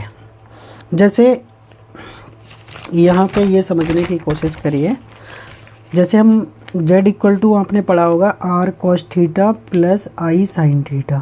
ठीक है, तो ये क्या है, ये है e की पावर i थीटा, और ये क्या है हमारा z। तो ऐसे भी लिख सकते हैं हम इसको, पीछे भी बताए थे। ठीक, अब यहाँ पे क्या है, मेन कहानी को समझने की शुरुआत अब होती है कि हम इसमें अगर कोई भी चीज़ ऐड करते हैं, जैसे ये z है, अब मान लो हमने दोनों तरफ कितना ऐड कर दिया, e की पावर i अल्फ़ा ऐड कर दिया, तो r e की power i theta into e की पावर i अल्फ़ा से गुणा कर दिया। अब ये क्या होती हैं, घातें जुड़ जाती हैं, तो r e की पावर i कॉमन कर लेंगे तो थीटा प्लस अल्फ़ा हो गया। अब z e की पावर i अल्फ़ा। अब एक चीज़ ज़रा समझिएगा, तो अगर ये था तो इसमें एंगल कितना था, थीटा था, अर्थात ये कोई कहानी है हमारी आर्यन प्लेन, पहले एंगल हमारा कितना बन रहा था, थीटा बन रहा था इस वाले केस के लिए। अब हमने आई अल्फ़ा से गुणा कर दी, तो आई अल्फ़ा हमारा अल्फ़ा एंगल और बढ़ गया, तो ये मान लो अल्फ़ा, तो ये टोटल एंगल कितना हो गया, अल्फ़ा प्लस थीटा हो गया, और यही एंगल हमारा यहाँ पे हो रहा है। तो इसी चीज़ को हमें समझना था कि वो किस डायरेक्शन में जाता है। अगर आई अल्फ़ा से गुणा करेंगे तो एंगल बढ़ता चला जाएगा, तो वो चीज़ समझना था, बाकी इसमें कोई खास नहीं था। ये पॉइंट थोड़ा खास है, इस पॉइंट को थोड़ा समझने की कोशिश करेंगे। वैसे ये कोई मतलब वाला क्वेश्चन नहीं है, ठीक है, बाकी सिंपली ऐसी है, या इसको छोड़ दीजिए क्योंकि ये इस तरह के क्वेश्चंस नहीं आते पेपर में, ये खाली ऐसे लिख दिया है। बाकी चीज़ समझिएगा, ये क्वेश्चंस मोस्ट इम्पॉर्टेंट क्वेश्चन है, दोनों क्वेश्चन फर्स्ट और सेकंड। ठीक है, अब ज़रा समझिएगा इसको, ये क्वेश्चन क्या है, इस क्वेश्चन को समझेंगे। अब इस क्वेश्चन को समझेंगे, ये क्वेश्चन क्या है, बहुत इंपॉर्टेंट क्वेश्चन है। इसमें लिखा so that the area of a triangle on the Argand plane formed by the complex number z i z and z plus i z क्या होगा, हाफ मॉड z स्क्वायर होगा। तो ये कैसे आएगा, वही चीज़ हमें समझना है। तो हमारे पास कितने नंबर हैं, एक z है, दूसरा आई जेड है, और तीसरा है z प्लस आई जेड, मतलब ये 3 चीज़ें हैं। ठीक है, अब ये क्या है, हमारे पास कॉम्प्लेक्स नंबर है, और इनसे जो ट्रायंगल बनेगा वो कैसा होगा, उसका एरिया ये होगा, ये प्रूफ करवा रहे हैं। तो अब कैसे पता करेंगे, ज़रा ध्यान से देखेंगे। अभी हम पीछे बोले थे कि वो जुड़ जाता है, अभी यही सिखाए थे ना कि जुड़ जाता है एंगल। तो अभी देखो हम किस में, आई थीटा से गुणा करे थे, आई अल्फ़ा से करे थे, तो उतना ही एंगल जुड़ गया था।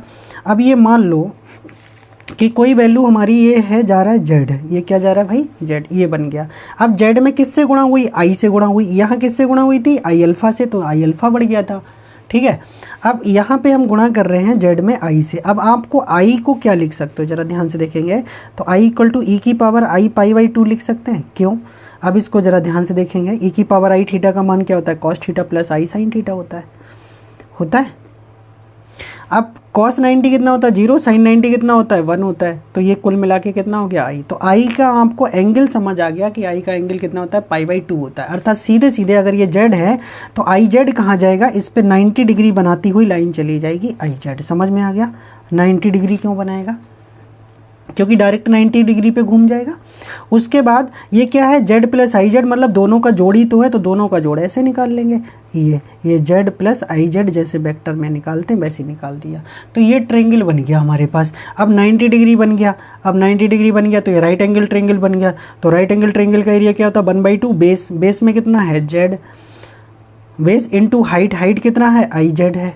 ठीक है, तो हाइट कितना आई जेड है। अब हमें क्या ये निकालना है ना, तो ये तो जेड है, हमें ये दूरी निकालना है, तो दूरी के लिए क्या लगाते हैं, मॉड लगा देते हैं। ठीक है, तो 1/2 मॉड जेड, तो यही रहेगा। आई का जब मॉडुलस निकालोगे, आई की वैल्यू ये आ गई, cos थीटा प्लस आई sin थीटा। जब इसका मॉडुलस निकालोगे तो cos square pi by 2 plus sine square pi by 2, और cos square theta plus sine square theta कितना होता है, 1 होता है। तो आई का मॉडुलस कितना हो जाएगा भाई, 1 हो जाएगा, जेड ऐसे ही आ जाएगा। तो मॉड जेड कितना हो जाएगा, मॉड जेड स्क्वायर हो जाएगा। तब आप एक चीज़ समझ गए कि जेड आई जेड, अर्थात ये दोनों जो मिले हैं और इन दोनों के जोड़ से जो बनता है वो हमेशा राइट एंगल ट्रायंगल बनेगा, जिसका एरिया कितना होगा, area of this triangle equal to half mod z square होगा। अब जैसे मान लो मैंने यहाँ पे लिख लिया, अभी एक दो क्वेश्चन और कराऊंगा इस पे, पहले एक क्वेश्चन कर लेते हैं जो पेपर में आया हुआ है। पेपर में ये क्वेश्चन आया था, यही सेम आया था, यूथ का 145 को नंबर का क्वेश्चन है। तो यहाँ लिखा था जेड, दूसरा आई जेड और तीसरा जेड प्लस आई जेड था, ये था। और दे रखा था ये जो भी ट्रेंगल बनेगा उसका एरिया दे रखा था कितना, 50 दे रखा था। उसका एरिया ऑलरेडी कितना दे रखा था भाई, 50। अभी यहाँ पढ़े कि इसका एरिया कितना होता है, हाफ मॉड जेड स्क्वायर होता है। इस बार एरिया कितना है, 50 है, ठीक है। मॉड जेड स्क्वायर 2 से गुणा करेंगे तो ये 100 हो जाएगा मॉड जेड स्क्वायर। वर्गमूल ले लेंगे तो मॉड जेड इक्वल टू कितना आ जाएगा, 10। तो आपसे मॉड जेड का ही मान पूछा था इसमें, find the value of mod Z. तो इसमें निकालना क्या था, मॉड जेड की वैल्यू निकालना था। क्लियर, समझ गए होगे। तो ये 10 आ गया, ठीक है। अब ऐसे मान लो मैंने एक क्वेश्चन यहाँ पे फॉर्म किया है, जैसे 2 लिखा है, अगला 2 आई लिखा है। अब इन दोनों के जोड़ से ही हमेशा तीसरा बनेगा, ध्यान रखिएगा।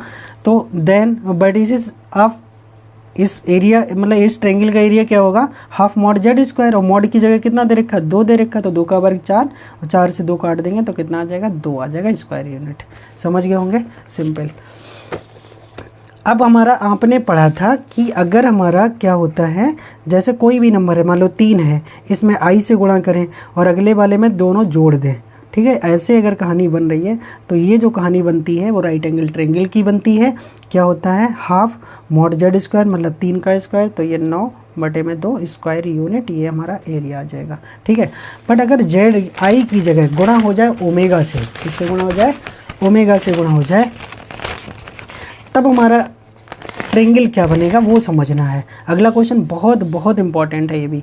Find the area of the triangle formed by the complex number. कौन कौन सा, Z, omega Z, Z plus omega Z. तो 3 नंबर है हमारे पास, जेड में गुणा करी ओमेगा जेड से, अब इन दोनों का ही जोड़ कर दिया जेड प्लस ओमेगा जेड। अब हमें पहले ये पता करना पड़ेगा ये ट्रेंगल कौन सा बन रहा है। अगर राइट एंगल ट्रेंगल बनेगा तो 1/2 बेस इंटू हाइट स्क्वायर भी कर सकते हो। अगर ये इक्विलेटरल ट्रेंगल बनेगा तो क्या होता है, इक्विलेटरल ट्रेंगल का एरिया क्या होता है, पढ़े होगे, ठीक है। क्या पढ़े थे, एरिया ऑफ इक्विलेटरल ट्रेंगल क्या होता है, √3/4 इंटू में साइड स्क्वायर, ये होता है इक्विलेटरल ट्रेंगल का एरिया। अगर हमने इसको इक्विलेटरल होता, इक्विलेटरल बनेगा, जब भी ऐसा दे रखा तो इक्विलेटरल बनेगा, बट वो बनेगा कैसे, उसको प्रूफ करके दिखा देते हैं। और एरिया आपको पता ही है, साइड, और साइड कितना है, जेड है, तो कितना एरिया बन जाएगा, √3/4 इंटू मॉड जेड स्क्वायर, ये इसका एरिया बन जाएगा। बट इस चीज़ को प्रूफ कराते हैं कि ये कौन सा राइट एंगल, वो सॉरी इक्विलेटरल ट्रेंगल है, इस चीज़ को प्रूफ भी तो करें। तो प्रूफ कर देते हैं, ज़रा ध्यान से समझेंगे। मान लो ये तुम्हारा कितना है, जेड, तो पहले इसका एंगल निकालते हैं, ठीक है। जैसे ओमेगा की जो वैल्यू होती है उसको समझिएगा, -1/2 प्लस √3/2 ये होता है। अब यहाँ से ही हम इसकी वैल्यू निकाल सकते हैं, जो जैसे निकालना बताया था ना, आर्गूमेंट निकालते हैं। तो आर्गूमेंट कैसे निकल जाएगा भाई, आर्गूमेंट मतलब अल्फ़ा निकाल लेंगे, तो अल्फ़ा क्या होगा, वही tan inverse imaginary upon real, तो ये बटे में कितना आ जाएगा, ये तो बटे का बटे से कट जाएगा, √3 हो जाएगा। अब √3 10 π/3 की वैल्यू होती है, तो यहाँ से आ गया π/3। बट अब ये कितना माइनस प्लस है, इसका मतलब दूसरे में है, तो दूसरे में है तो थीटा क्या होगा, पाई माइनस π/3, तो घटा लेंगे तो 3 और 3 में से पाई जाएगा तो 2π/3। अर्थात जब भी हम ओमेगा से गुणा करते हैं तो उसका जो एम्पलीट्यूड या आर्गूमेंट होता है वो 2π/3 होता है। 2π/3 का मतलब 120 डिग्री क्या होता है, 120 डिग्री, क्योंकि पाई का मान 180, 180 को 3 से भाग करोगे 60, और 60 की 2 से गुणा करेंगे तो 120 आ जाएगा। तो अभी आप समझे, आई का जो होता है वो π/2 होता है आर्गूमेंट, और जो ओमेगा का आर्गूमेंट होता है वो 2π/3 होता है। और ओमेगा स्क्वायर के आर्गूमेंट की कभी बात आ जाए तो 4π/3 होता है, ध्यान रखिएगा, बस इतना, ठीक है। तो ये 3 चीज़ें याद क्लियर होनी चाहिए। अब यहाँ पे समझिएगा, मान लो ये जेड है, अब जैसे ही हम क्या बनाएंगे, ओमेगा जेड बनाएंगे, ये वाला। अब ओमेगा जेड जब बनाओगे आप तो क्या बनेगा, कहाँ से बनाएंगे, 120 डिग्री होना चाहिए ना। तो अब ये लाइन जा रही है तुम्हारी, हम एक्स एक्सिस की पॉजिटिव डायरेक्शन से एंगल मान लो 120 डिग्री इधर बन रहा है एक्स एक्सिस की पॉजिटिव, तो ये बन जाएगा हमारा क्या, ओमेगा जेड। क्या बन जाएगा, ओमेगा जेड। तो ये इधर जा रहा है, ये इधर जा रहा है, अब इन दोनों को जोड़ लो तो क्या बन जाएगा, जेड प्लस ओमेगा जेड। तो आप समझ गए इसको। अब 120 अगर अंदर है तो ये वाला कितना होगा, 60 होगा, कितना होगा, 60। तो जेड में कितना जोड़ा था, ओमेगा जेड जोड़ा था, तो कितना हो जाएगा, 60 डिग्री। अब ओमेगा जेड में फिर से कितना जोड़ दिया, जेड, कुल मिला के कहानी तो वही आ रही है। तो ये वाली भी कितना होगा, 60 डिग्री होगा, और ये भी कितना होगा, 60 डिग्री होगा। अब 60 डिग्री होगा तो 60 60 60 अगर हो जाएंगे ठीक है। अभी तो मैंने खाली एंगल बता दिया 60 डिग्री, अब वो होगा कैसे वो भी मैं प्रूफ करके भी दिखा दूंगा कि सभी साइडें इक्वल है। तो यहाँ से ये तो बन गया कौन सा, इक्विलेटरल ट्रायंगल, जिसका एरिया ये निकल जाए। बट ये बिल्कुल प्रूफ कर दें कि कैसे हो जाएगा। तो आपने जेड का तो देख ही लिया है कितना है, जेड तो जेड है ही हमारा, ठीक है। तो जेड तो जेड है ही। अब दूसरा ओमेगा जेड, ओमेगा जेड का मतलब अभी बता दिए थे, कितना बता दिए थे, e की पावर 2π/3 हो जाएगा, ठीक है। ये हमारा इसका होता है। अब अगर पावर में लिखोगे तो कितना लगा दोगे, आई लगा दोगे, ठीक है। अगर पावर में लिखेंगे तो कितना लगा देंगे, आई लगा देंगे, ठीक है। अब सिंपली अगर मैं इसका क्या कर लूँ, मोड ले लूँ ओमेगा जेड का, तभी तो दूरी निकाल पाओगे। ये तो मोड जेड है, इसका भी मोड ले लेंगे। तो ओमेगा क्या है, ये वैल्यू है इसकी यार। अब ये वैल्यू का आप करेंगे तो cos square theta plus sine square, जो भी कॉम्प्लेक्स फॉर्म में दे रखा है e की पावर आई थीटा, अगर उसका आप मॉडुलस निकालेंगे तो वो 1 आ जाएगा। क्यों, आप इसको लिखिएगा cos 2π/3 प्लस साइन 2π/3, और इसका मॉडुलस निकालोगे तो cos square 2π/3 plus sine square 2π/3, तो वो कितना हो जाएगा 1। अब ओमेगा जेड को ओमेगा इंटू हम जेड लिख सकते हैं। अब ये हो जाएगा 1 और ये जेड, तो कुल मिला के ये भी कितना आ गया, मॉड जेड, अर्थात ये पहली भुजा और दूसरी बराबर हो गई। ऐसी तीसरी भी देखेंगे जेड प्लस ओमेगा जेड वाली, तो जेड प्लस ओमेगा जेड को भी कैसे करेंगे उसको भी देख लीजिएगा, ठीक है। अब ये मान लो हमने जेड कॉमन कर लिया तो 1 प्लस कितना आ गया, ओमेगा। 1 प्लस ओमेगा कितना होता है भाई, 1 प्लस ओमेगा होता है ओमेगा स्क्वायर, किस में, माइनस के साथ होता है, ठीक है। तो वही आ जाएगा जेड और ये हो जाएगा माइनस ओमेगा स्क्वायर, ठीक है। अब माइनस ओमेगा स्क्वायर हो जाएगा। अब ओमेगा हो या ओमेगा स्क्वायर हो उससे कोई फ़र्क थोड़ी ना पड़ता है, उसमें एंगल 4π/3 हो जाएगा। तो करना तो वही है, cos square theta plus sine square theta, और थीटा की जगह एंगल कितना भी कर दो तो इसका भी कितना हो जाएगा, ये तो माइनस मॉडुलस के साथ प्लस ही हो जाएगा, ओमेगा स्क्वायर और मॉड जेड, ये हो जाएगा 1 और ये हो जाएगा मॉड जेड। तो कुल मिला के ये भी कितनी आ गई, मॉड जेड, और दूसरी भुजा भी कितनी आ गई, मॉड जेड। पहली भुजा कितनी थी, मॉड जेड। तो तीनों भुजाएं बराबर आ गई। जब तीनों भुजाएं बराबर आ गई तो हम बोल सकते हैं ये ट्रायंगल कौन सा, इक्विलेटरल ट्रायंगल है। तो इक्विलेटरल ट्रायंगल का एरिया कितना होता है, √3/4 इंटू साइड, साइड मतलब मॉड जेड स्क्वायर, ठीक है। तो ये बात जाएगा, समझ गए होंगे इसको कैसे निकालना है आसानी से, क्लियर। आगे अब यहाँ पे एक क्वेश्चन देख लेंगे, बहुत अच्छा क्वेश्चन है। If Z1 Z2 Z3 represent vertices of equilateral triangle, ये इक्विलेटरल ट्रायंगल, देन प्रूफ, ठीक, equilateral triangle, then proof that Z1 square plus Z2 square plus Z3 square equal to 2, वही होता है Z1 Z2 plus Z2 Z3 plus Z3 Z1। अब इसको कैसे करेंगे, ये भी एक अच्छा है पॉइंट है, इसको डायरेक्टली भी समझ सकते हो, ठीक है। या ऐसा करिए, चलो समझा ही देता हूँ, कोई दिक्कत नहीं है, ठीक। क्या लिखा है, ये किसके वर्टिसेस है, इक्विलेटरल ट्रायंगल के हैं। तो Z1 Z2 Z3, अर्थात सभी के बीच में एंगल कितना होगा, π/3 होगा क्योंकि इक्विलेटरल ट्रायंगल है तो सब में। अब बताओ, जैसे AC है, AC हमारी ये वाली साइड है, AC हमारी ये वाली साइड है। अब इस साइड से जब इस साइड पे जाएंगे तो हमारा ये वाला एंगल जुड़ेगा, नहीं जुड़ेगा, जुड़ जाएगा। और ये कितना है, π/3, तो e की पावर i π/3 जुड़ गया। तो AC कब बन गया, AB से AC इस तरह से बना सकते हो, ठीक है। क्या बना रहे हैं, AC से ऑब्टेन कर रहे हैं AB, तो AC है हमारे पास, क्या बना लिया, AB इस तरह से बन जाएगा, ठीक है। तो वही चीज़ें बता रहे हैं जो पीछे करी थी, अब वही चीज़ यहाँ पर कर लो।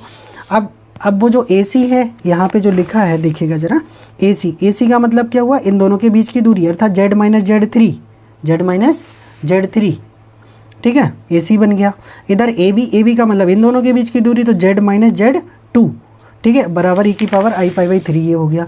अब ऐसी BA से हम BC बनाएंगे, तो BA से BC बनाओगे तो भी वो π/3 आना है। अब B का कितना था, Z2, A का कितना था, Z1, तो Z माइनस Z1 और ये BC वही Z minus Z2 minus Z3 चित्र बनाएंगे तो उसमें दिख जाएगा i π/3। अब क्या करो, एक को दूसरे से डिवाइड कर दो, 1/2 कर दो, तो ये बटे में आ जाएगा इसके, और ये बटे में आ जाएगा इसके, π/3 से π/3 हो जाएगा कैंसिल, ठीक है। तो ये कंडीशन बन के आ जाएगी। अब इसकी क्रॉस मल्टीप्लाई कर देंगे, क्रॉस मल्टीप्लाई करोगे तो ये कंडीशन आ जाएगी। अब तुम्हें इतना लंबा नहीं करना है, प्री के लिए क्या करना है, इसको बस याद रखना है कि अगर एरिया ये Z1 Z2 Z3 हमारे किसके हैं, इक्विलेटरल ट्रायंगल के वर्टिसेस हैं, तो ये कंडीशन होती है, बस ये याद रखना है, ठीक है।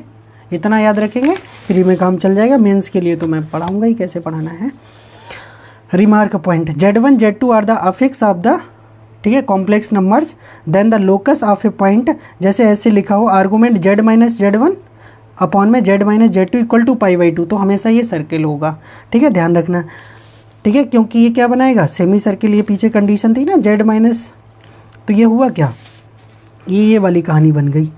तो यहाँ मान लो जेड है और ये Z1 है और ये क्या है Z2, तो ये जब कहानी बनाएंगे ना तो ये 90 डिग्री बता रहे कोण है इनके बीच में, कितना डिग्री है 90, तो ये डिस्टेंस बटे में अगर बराबर कितना कर लिया आर्गूमेंट तो वो 90 डिग्री आएगा। ध्यान रखिएगा 90 डिग्री जब भी दिखा होगा तो सर्किल होगा।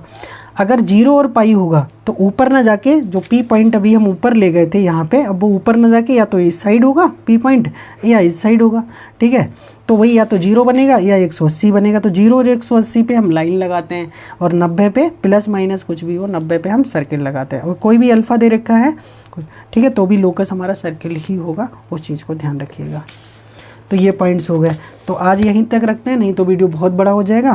कल से आपका डिवाइवर थ्योरम स्टार्ट करेंगे। तो डिवाइवर थ्योरम में क्या है, कुछ पॉइंट्स है, तो वो डिवाइवर थ्योरम हो जाएगा कल। उसके बाद nth रूट्स ऑफ यूनिटी में बहुत सारे पॉइंट्स हैं, वो पढ़ाएंगे। ठीक है, और उसके बाद हमारा इधर वाला पॉइंट कल यहाँ तक का टारगेट करेंगे। फिर ये हाइपरबोलिक फंक्शन यहाँ से स्टार्ट करेंगे। तो कल अपना कहाँ तक ख़त्म कर लेंगे, ये सारी वैल्यू ख़त्म कर लेंगे, मिनिमम मैक्सिमम। ठीक है, और बाकी कुछ nth रूट्स ऑफ यूनिटी के अंदर बहुत सारे पॉइंट्स मिलेंगे आपको, और बाकी डिवाइवर्स थ्योरम जो कि बहुत इंपॉर्टेंट टॉपिक रहेगा। आज इतना ही रखते हैं, नहीं तो वीडियो बहुत बड़ा हो जाएगा। ठीक है, thank you for watching this video. और ज़्यादा से ज़्यादा क्या करो, दोस्तों के साथ शेयर करो अभी चैनल को, और लाइक कमेंट भी किया करिए। साथ में जो भी नए हैं वो चैनल को सब्सक्राइब भी कर सकते हैं।